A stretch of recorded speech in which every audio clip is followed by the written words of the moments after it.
السلام عليكم ورحمة الله وبركاته، جمهور مدرج التالتة، يا مساء الفل عليكم. بسم الله والصلاة والسلام على رسول الله سيدنا محمد ابن عبد الله. نبدأ حلقتنا النهاردة. مبروك مبروك للنادي الأهلي، مبروك للنادي الأهلي، مبروك للنادي الأهلي. بس قبل ما اتكلم على النادي الأهلي نتكلم شوية على نادي الزمالك. نادي الزمالك لعب النهاردة فريق غزل المحلة الساعة 5 قبل ماتش الأهلي بحوالي 3 ساعات. والله بصوا، عايزين نقول لنادي الزمالك متشكرين متشكرين متشكرين. ليه متشكرين؟ عشان قعدوا يصدعونا من أول الدوري، احنا الزمالك، احنا راجعين، احنا هنعمل، احنا هنسوي. طيب جابوا لعيبة أكتر من 9 صفقات أو 10 صفقات جابوهم. العب يا سيدي، لعبوا، بدأوا الدوري كويس. من وجهة نظركم انتوا الزمالك بدأ كويس، لكن من وجهة نظري أنا شايف إن الزمالك كل ماتش كان بيكسب بغلطة، بيكسب طبعا الأهداف بغلطات، ولكن مش الهجمة اللي تقول عليها دي فعلا هجمة تستحق التسقيف. هو الماتش الوحيد اللي الزمالك لعبه تقريبا هو ماتش المصري، بس اللي كسبوا فيه 3. غير كده أنا ما شفتش نادي الزمالك بيلعب نهائي. كل الأهداف غلطات، هفوات، حاجات كده اللي هو يعني اي لعيب بيجيبها يعني عادي، مش الاهداف الواو يعني، او اللعيبه الواو. وقعدوا يطلعوا باللعيبه السما، وقعدوا ينفخوا في اللعيبه، واحنا الزمالك وراجعين، وجبنا لكم عدي مش عارف مين، وجبنا لكم مش عارف مين، وجبنا لكم مش عارف مين، وجبنا مش عارف مين. وفي الاخر زي ما انتم شايفين، وقعدوا يتريقوا على الاهلي، يتريقوا يتريقوا يتريقوا.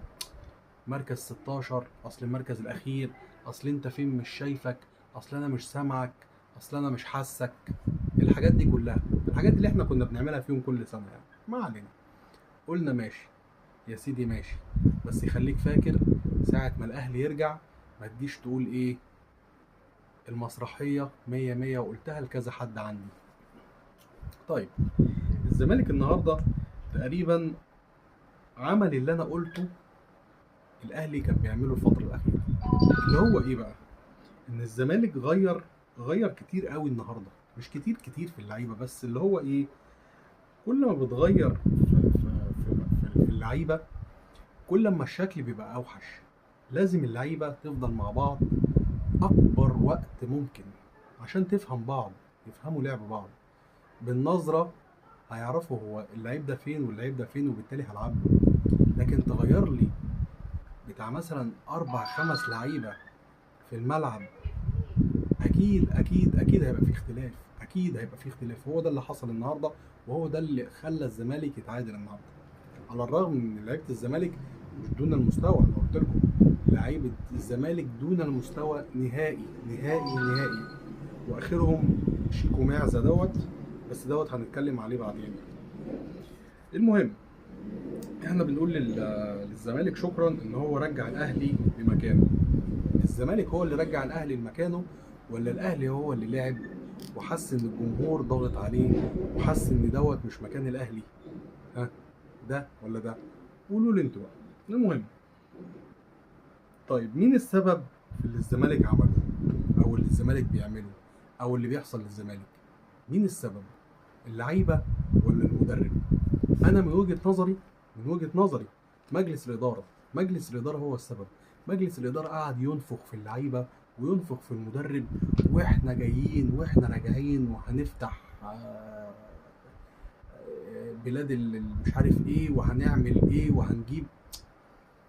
جابوا لعيبه وجابوا مدرب وجابوا سمسار بيدير النادي وبيمشي النادي بمزاجه، وقلنا الكلام ده كذا مره ان الكلام دوت ما ينفعش. في الاخر الدنيا زي ما انتم شايفين، من نازل لنازل لنازل، والله اعلم هينزلوا يروحوا فين. والمشكله ان الزمالك لاعب النهارده فريق من ارخم فرق الدوري، كلنا عارفين فريق غزل المحله، وبالاخص مدربهم. مدرب يعني مفيش حاجه اسمها يهاجم. يا دوبك لو النهارده بس هاجم نادي الزمالك جاب جون، لو كان هاجم تاني والله كان ممكن جاب جون التاني والتالت. بس هو طبعا ما عندوش الخبرات الهجوميه، فبالتالي رص العشرة ورا، رص الاتوبيس يا باشا، والعب على الهجمه المرتده، وجت ما جاتش خلاص. وهو طلع وكسب نقطه من نادي الزمالك. نقطه من نادي الزمالك رجعت الفريق لورا شويه. المصري تقدم على نادي الزمالك بفارق الاهداف، بقى الزمالك 18 المصري 18، والاهلي بعد فوز النهارده 18. الاهلي لو كان جاب جون كمان كان طلع مركز اول، بس مفيش مشكله، اللي جاي احسن ان شاء الله. طيب، مستوى لعيبه الزمالك انا قلت قبل كده وبكررها تاني، مستوى لعيبه الزمالك دون مستوى النادي نهائي. جابوا كام صفقه انا معرفش بصراحه، الناس دي يعني جايه تخليص حق ولا جايين ايه، انا معرفش والله. بس يعني خلاص الزمالك جاب اللعيبه والجمهور قعد ينفخ فيهم. عدي الدباغ ده اللي مفيش زيه، ده الفلسطيني الحقيقي زي ما كانوا بيقولوا يعني. شيكو معزة ده عداء، ده راجل مفيش زيه اتنين. اسمه ايه، برايز دوت اسمه ايه، فيفا برايز ده. قعدوا يقولوا ده مشينا مش عارف مين وجبنا اسد مكانه، اهو برضه راح في داهيه خالص. واهو الجمهور عمال بيحصد اللي زرعه، الجمهور بيحصد اللي زرعه. طلع اللعيبه ديت فين فين فين، وفي الاخر نزلوا على وشهم. النهارده الجمهور عمال يهاتي ويناتي، يقول لك ايه، لازم المدرب يمشي، لازم اللعيبه تمشي، لازم لازم لازم، وفي الاخر هيقفلوا النادي. ما علينا. شكرا لنادي الزمالك على التعادل النهارده اللي رجع للاهلي مكانته، وباذن الله لينا ماتش لسه مؤجل، مش مؤجل، ماتش طابب يتلعب باذن الله، نبقى مركز اول باذن الرحمن. ده الزمالك. الاهلي بقى النهارده، رغم ان الاهلي لعب وكسب 4، ولكن مستوى الاهلي برضه هيفضل زي ما هو. من اول الموسم، من اول ما شفنا الاهلي في كاس العالم للانديه، احنا قلنا ان في حاجه غلط. الاهلي دفاعه مش هو دفاع الاهلي اللي احنا عايزينه، مش ده الدفاع اللي يطمن حارس المرمى ويطمن الخط الامامي في النادي. لا، لعيبه دون مستوى النادي الاهلي، لعيبه محترمه ولكن مش في النادي الاهلي. ممكن احسنهم ياسين مرعي عشان بيلعب برجله الشمال، فبيلعب في الحته ديت كويس، ولكن برضو عنده شويه اخطاء كده صغيره ممكن تودي في داهيه، بس هتتظبط مع الوقت ان شاء الله. ولكن زي ما قلت لكم دون المستوى. احمد رمضان بيكم مش مستوى النادي الاهلي نهائي. احنا ياسر ابراهيم من الطقم القديم، هو ده الوحيد اللي واقف على رجليه. محمد هاني دون المستوى نهائي. محمد هاني كوكا للاسف بيلعب في مكان مش مكانه، ولكن ادى على قد